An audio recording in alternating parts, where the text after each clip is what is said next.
Okay, hi, my name's Alex. I'm going to be giving a presentation about Luxor. Let's get into it. So Luxor is located along the Nile right down here in upper southern Egypt. It is surrounded by desert, the eastern desert and the western desert, and the Red Sea. It relies on the Nile River like most other Egyptian cities for water and basically all of life.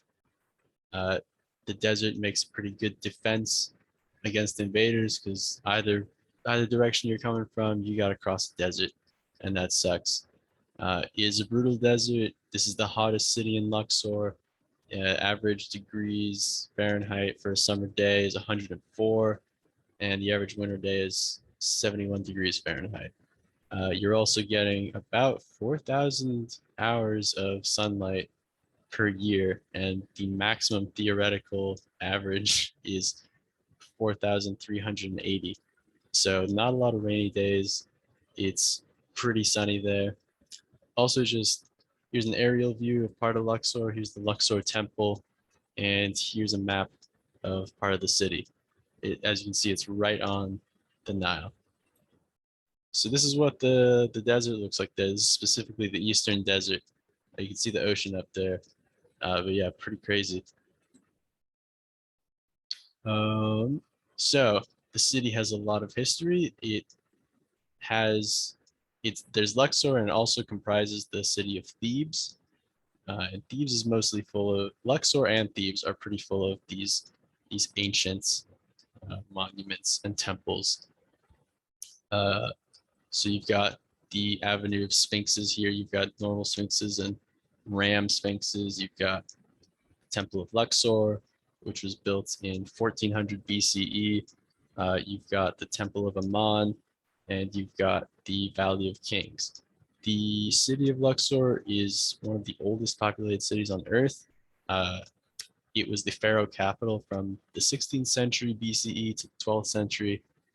And after that, it was briefly taken over by the Assyrians, and then after that, Alexander the Great. So here you could be hanging out in the temples at Karnak. So this is Temple of Ammon. There are a bunch of temples right here in the Karnak complex, but the Luxor temple is all the way down here. And the Valley of Kings is like all the way over here across the river. But yeah, just here's the spread where they are. So demographics wise, uh, the city has about 100,000 people in it. Pretty much all Egyptian natives. Not a lot of foreign people living here.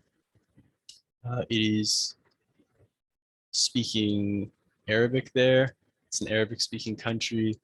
Uh, Egyptian Arabic is like the official language, and Saidi Arabic is like a southern Egypt dialect. It is 90% Sunni Muslims living here, with 10% Christian people living here as well. A little bit of culture is the Abu el Hagag Ulid. Sorry about the pronunciation, but that is a little boat festival honoring a patron sheikh who has a temple, who has a mosque in the Karnak complex. It's celebrating his birthday, and people go through the streets with these little boats. Very cute, very cool. And there was also a terrorist attack, unfortunately, in Luxor. Killed a lot of tourists and some natives, native people who lived there.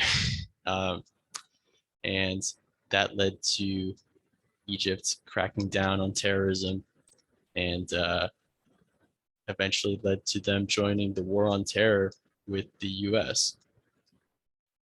But putting that aside, you'd be hanging out here in Luxor, City Street. Overall, the city is chock full of history.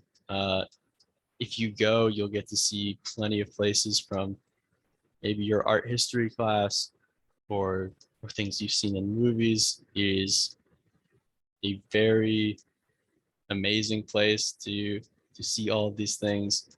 It is often considered the world's largest open air museum, just because these are all out here, all of these amazing temples. Uh, this has led to the city of Luxor being very reliant on tourism for its economy. So while it's not a very rich city, it is extremely rich in history. So thank you.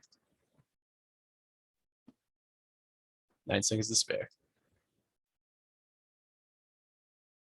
Ah, ah.